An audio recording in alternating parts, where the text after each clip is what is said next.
growing up, I didn't even know what trans was. It was always, you're not a girl, you're not a girl, you're not a girl. If you brought your heels with you, please put them on. Black trans woman from Trinidad and Tobago, that doesn't go over well. Step up, don't be scared.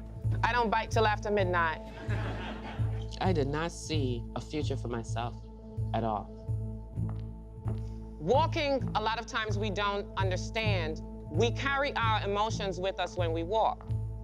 If you are late for work, it's gonna be, excuse me, get out of the way, right? Ballroom becomes salvation for her. When I first put on that hair, and I realized that I could be me, there was no going back.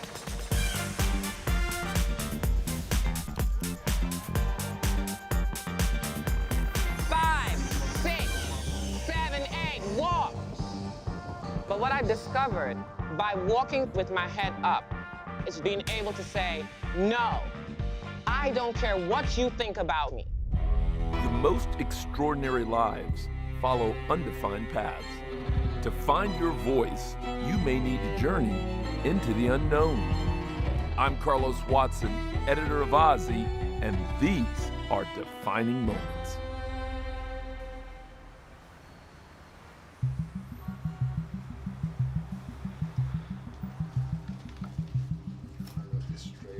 Yeah, I like that. I never thought I would have put my mother on my wall like that.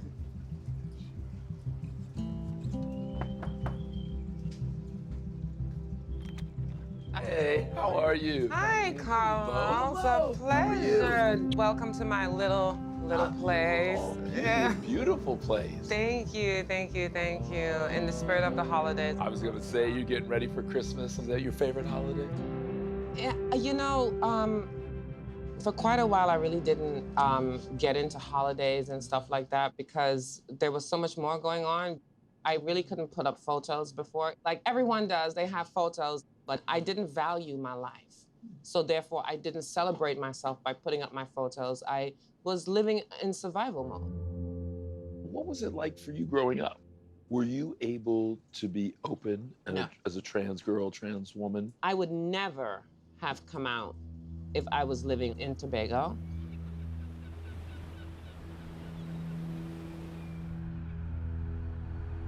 Trans people on the islands are murdered, and there's nothing done. Was there anyone else growing up on the island? Like, were there any other people who felt like their gender? There was this one person. People on the island treated this person horribly. Like, they couldn't get into taxis. They had no place to live. I would see people discriminate against them. I would see people laugh at them. But this person was so happy. When you saw them, they weren't walking with their heads down and feeling sad. They were walking around like really happy, like singing and dancing. And a lot of people would say, oh, they're crazy. They've lost their mind. But what I've come to realize is that person had found their truth. They didn't care what anyone else thought. Going through life, growing up, when it came to understanding my truth, I was so excited about my truth that I thought that everyone should just be like, we accept you, we love you, blah, blah, blah, blah. For my mother, who is rooted in her church, in her Bible, she did not understand it. My name is Carol, and Dominique is my son. Is my daughter, my firstborn. Dominique was a wonderful child, loving, kind. He was always a performer. He was a great dancer. I played Wonder Woman. I didn't want to join the Boy Scouts, I joined the Brownies. And when I got to a certain age, it was no longer cute for me to do the girly things. Now it was like, look, this can be kind of serious. I had an aunt who every time I opened my mouth, she would say, speak like a boy, act like a boy. You're not a girl. Okay, but this is where I relate. From what age did you feel that way? It was about when I realized that girls had vaginas and boys had penises and I didn't want one. So you're talking like 5, 6, 7? 4. I remember first asking the question, what is this? Why is it here? To them, it was like, you're born male. But to me, it was like, this isn't right, so somebody fix it. Were you saying this to mom? Who were you To saying my this grandmother, but they weren't hearing me.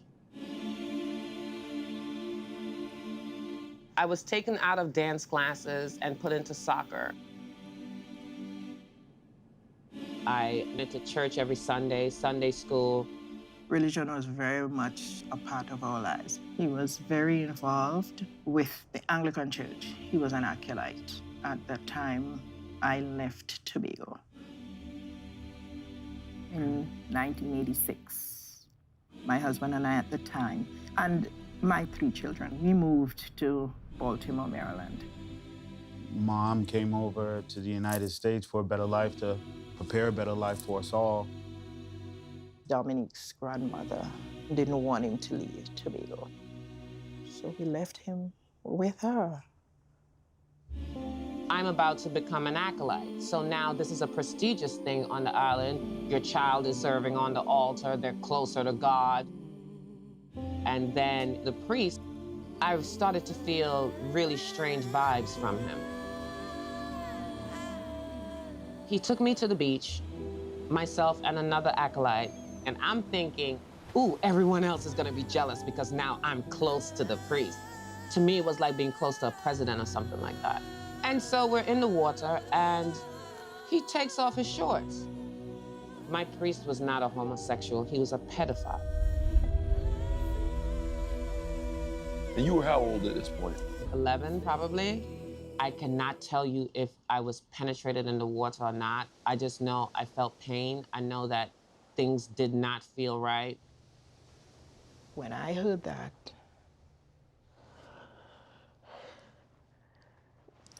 if I was able to travel, I'm sure I would have committed murder.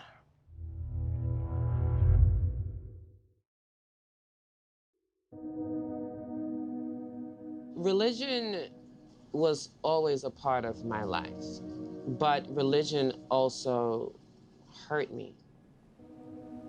At those times, I didn't feel like I had any connection to God. Even though I knew he was there, I just didn't feel like he loved me or cared for me because I was told that I was an abomination for being myself. Years later, I got a phone call saying that one of the acolytes had passed away. It was from AIDS complications. And so when I heard that the priest may have HIV, in my entire being, all I heard was run. Run.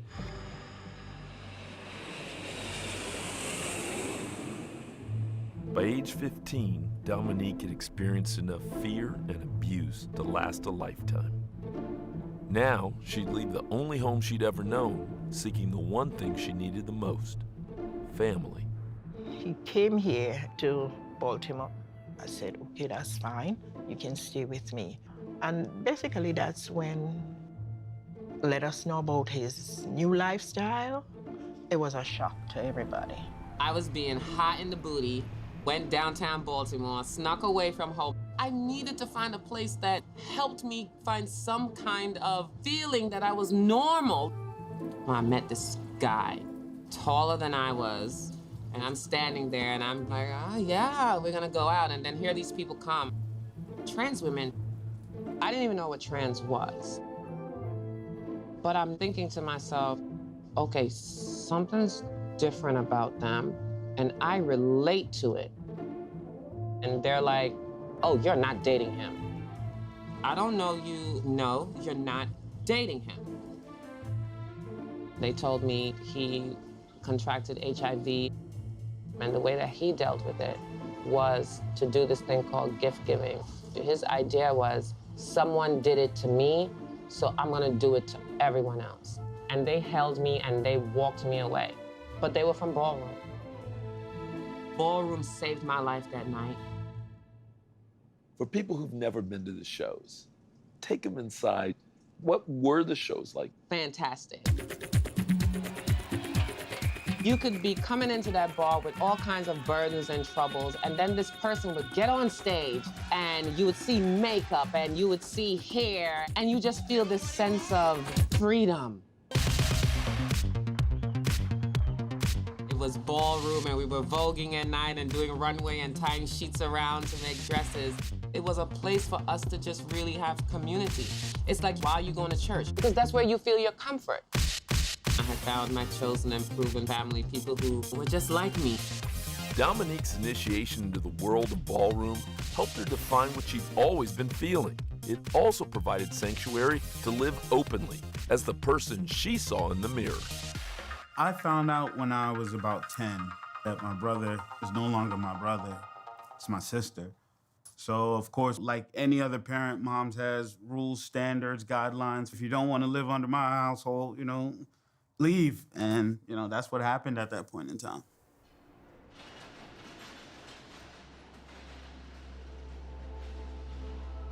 If you love someone, it's not about acceptance. That's how I see it. In my eyes, it's wrong. We were taught by my grandmother to always live for the Lord. That's how we lived. And there was nothing about being gay or anything like that. I couldn't go back home because if I had gone back home, then I would have to detransition. So because I could not live in my mother's house as a female at that time, the voice came back to me, run.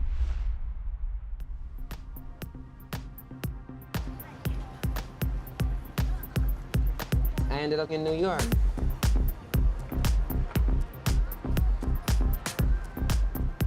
Tyra Allure Ross is who we know her. You all know her by Dominique Jackson. So when I say Tyra, I mean Dominique Jackson. She was a legend, a bona fide legend.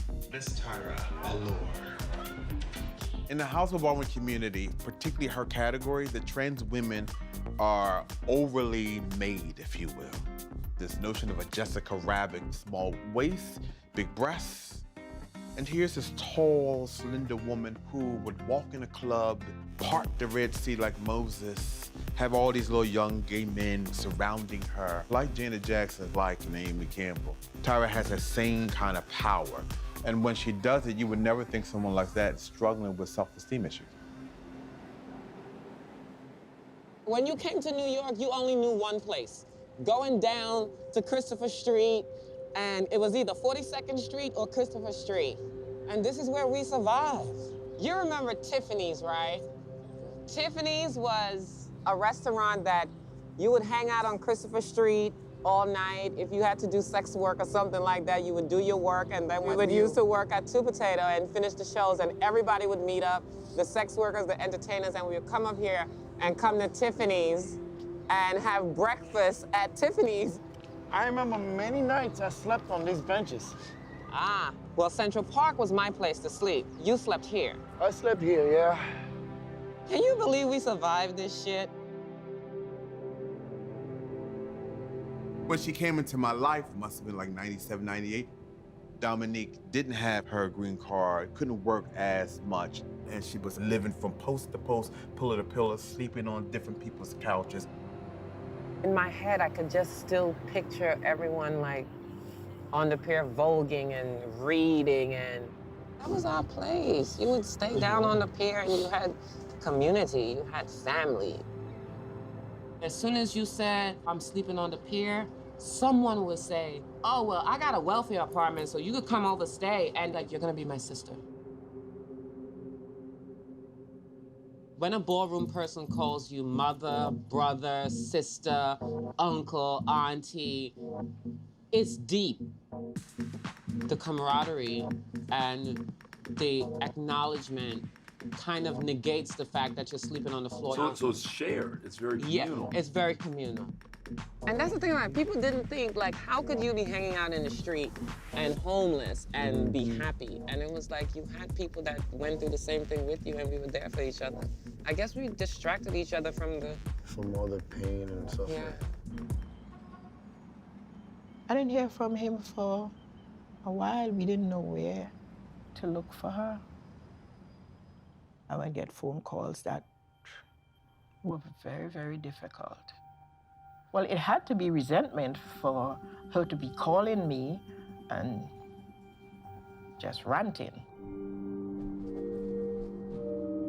The lowest point in my relationship with my mom was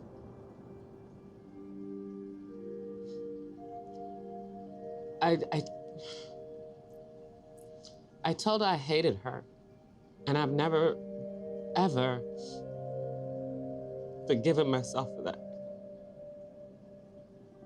I never hated my mother. I just wanted to be, I wanted to feel acknowledged. But I know I did say to her one day, don't you ever call me again and disrespect me. Okay? Thank you. She would call every now and then, I would call, and hearing some of the things that she did have to go through. Dancing in the clubs or, you know, whatever else that, you know, she had to do to make ends meet. Sex work made me feel like I was nothing, I was dirt. You caught me off guard with that one. I'm sorry, guys. One of the things that's very true about a lot of trans women is because of transphobia, the thing that's most viable for their economic stability is sex work.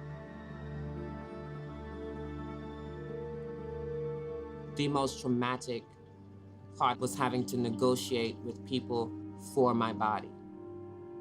And for any girl who has to walk the streets, people don't realize, they think that it's a choice or something like that. No, we know what can happen to us out there. We're not just going out there and saying we don't care. And for those of us that go out there and say we don't care, it's because we don't feel we have any value, so we just want to get it over with.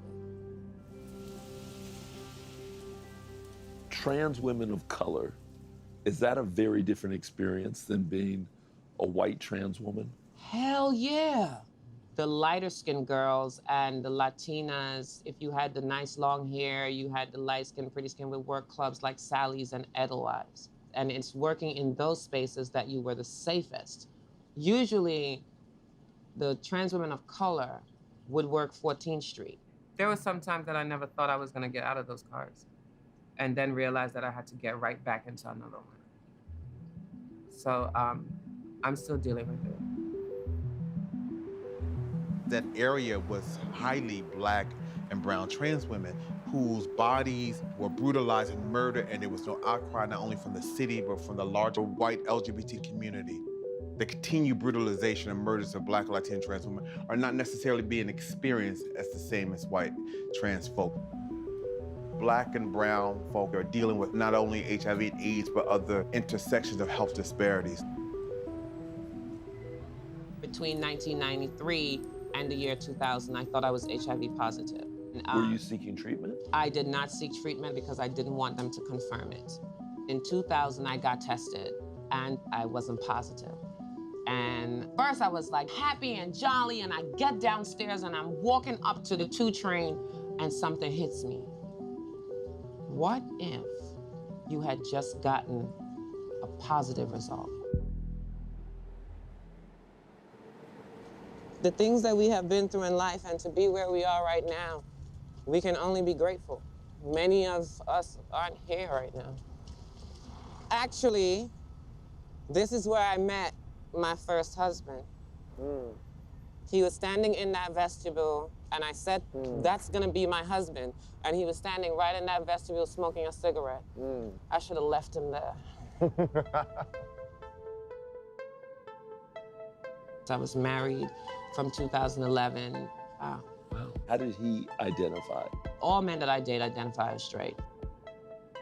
A male dating a trans woman is not a gay male, but people tend to force that onto people, and because when straight men are made to feel like they're not as masculine as society forces them to be and puts all these stereotypes on them, all of a sudden if you deal with a trans woman, you're gay.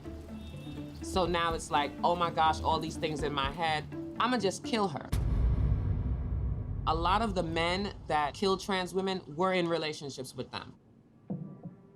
All through the relationship, he said it was really embarrassing for him to have to be with me, and he felt that I should be living stealth.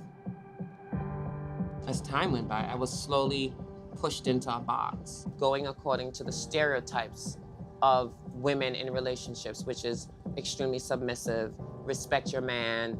Some Black girls are taught that your man has to be aggressive with you or he doesn't love you. So, in a sense, I thought that his aggression meant that I wasn't being a good woman. There was an argument every day about me not being obedient. It was getting to the point where I believed that this man was gonna hurt me. For the first time, the voice came back to me in years, run.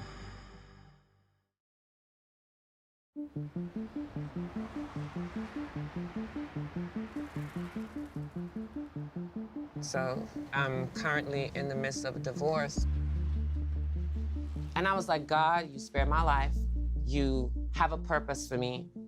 And right then and there, I started getting into activism. I'm Tanya. As a Panzer Johnson Walker, I am the co-founder of the New York Transgender Advocacy Group, and I'm also the Community Affairs Officer. And what we've gotten done this year is we've got a gay and trans panic defense passed.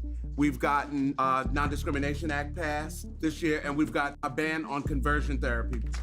Destination Tomorrow is the place where people of color can come to and actually feel like they're being serviced by people who have actually lived the experiences that they're going through. I've been shut down from insurance to do my surgery. When they told me that, I really wanted to commit suicide on that. If I couldn't be who I wanted to be, I would kill myself and I would jump out that window and end my life. And through the grace of God, they called me and said I could get my surgery, which is in April. Thank you for sharing your story. Coming into my bottom surgery, I felt the very same way. I thought that my life was going to end. I was tucked for 21 years. I did not come out of that G-string, except it was for a shower, which I usually cried during because I had to wash parts of my body that did not belong there. I tried to cut it off myself. A few years into my transition.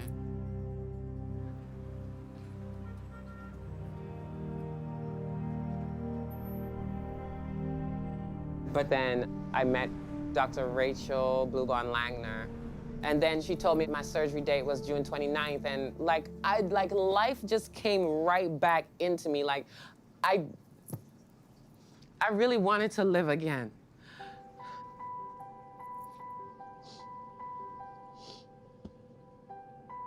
The news of this surgery was life-affirming for Dominique. For the first time in her life, her physical body would fully align with how she'd always felt inside. Oh my God, I love you. You too, darling. You too. I love you. I respect you so much. She is much more determined. She believes in herself more so. You begin to see things gradually fall in place for her. From the book, to the reality TV show Strut, to Pose. Before I did surgery, Pose called, and I did the first audition. And I'm just like, oh dear God, I have to play this role, but I know I'm not gonna get it. After surgery, I was not supposed to be in heels. I still had stitches, and they called for the callback. So we go into the room, and there's Mr. Murphy, and I was in pain. I can't remember everything he asked me, but he did ask me about my relationship with my mom. And I said that I love them very dearly, and I understand that I can't force people to understand me, to comprehend my situation, so I have to love them from a distance. And everyone in the room was kind of moved by that. Then they called me and they said I had Pose. So, yeah, you just can't give up. Oh, God. When it was announced that she got the role, Ballroom was up in adulation for her. Ballroom, we are stepping into the Golden Globes tonight. Through Ballroom, Dominique found community and self-love. Now with her role on Pose, she's helped normalize the existence of the very people and culture that saved her life. Do you think it's getting better? Do you think it's changing? I hope it's changing, and with a show like Pose, I believe that the world is changing. The late 90s, we'd walk through Times Square, and I would say to them, I'm going to be on a billboard in Times Square. And they would laugh. They were like, you're a trans woman and you're black. And in 2018, there we were in Times Square looking up, and they had the billboard up. So there's a piece that I want to say that she's still the same humble person, but it's put on much more of a microscope, so that scares her more. Coming out of her house a lot of the time, so walking down the street, again, she's a trans woman, but now she's out in the world. I think she's become more fearful. My visibility was a smack in the face to a lot of people. So while most celebrities can run around without security, without anyone with them, I have to have someone with me, and that's why I have Edwin. Through everything, though, that I've gone through, I'm grateful that you are here with me. Went from security To personal manager. to boyfriend. You said it.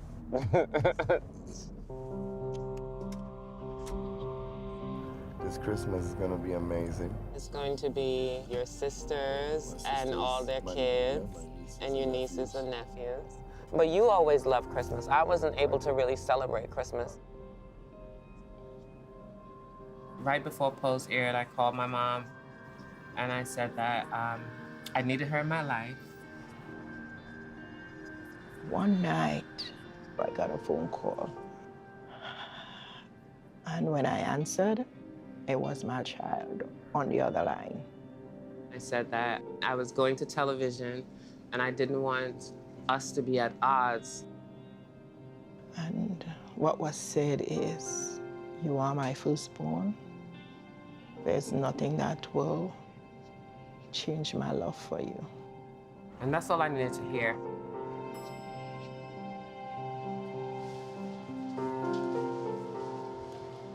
I haven't spent Christmas with my family in like 20 years. Hola, hola. What's going on? Oh my gosh, you look so beautiful. Lovely, so good to look at you. Look at you. So the last apartment you saw, right? Yes. I know it was a disaster, and it was not. but it was what I could afford and where I lived. Yes. So now, Miss Owings Mills lady. Oh, we're here. Yes, welcome to my home. Oh, wow. Look at you. Oh, my goodness. Come on Hello. in. Oh, this is beautiful. You like it? I do. Did you put me up there with my stomach so fat? This is the wall I want you to see. This is everything that I have done. That's you? This is me with Deborah Shaw, the model, and Gwyneth Paltrow. Yes, this is Whoopi. And who's that? That is Lorna Self. You look so much like your auntie. This is the piece de resistance. Oh, wow. And when it's clear, you can see that's Manhattan. Let's go inside. Let's You go inside. cold, I know. Yes. It's been so long since the family has just all been Been together. Yes. Like, you know, we always talk, you know, but all of us being under the same roof for the holidays, oh, I'm ready. Oh.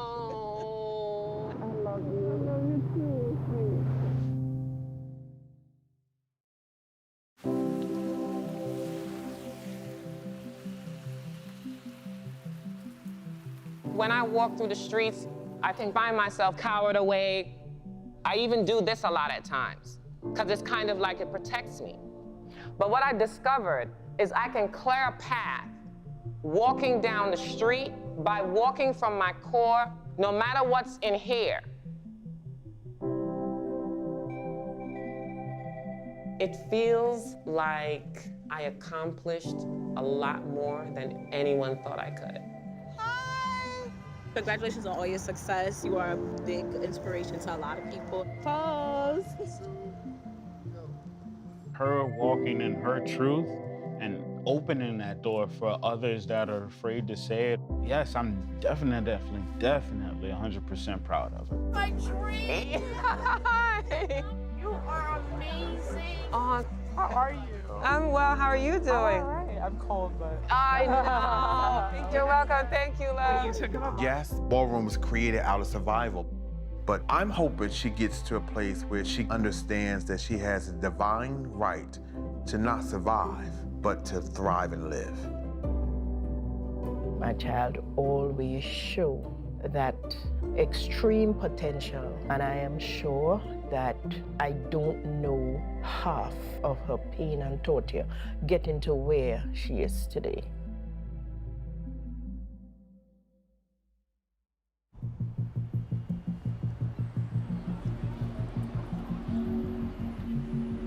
For some communities, survival itself is often considered a success story. But Dominique has surpassed even the boldest of expectations, rising from her own anguish and transforming a life of struggle into one of triumph.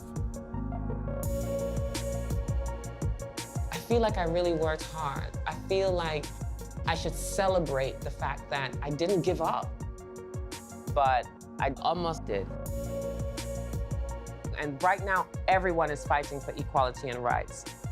The Me Too movement, Black Lives Matter, Trans Lives Matter. We are the majority.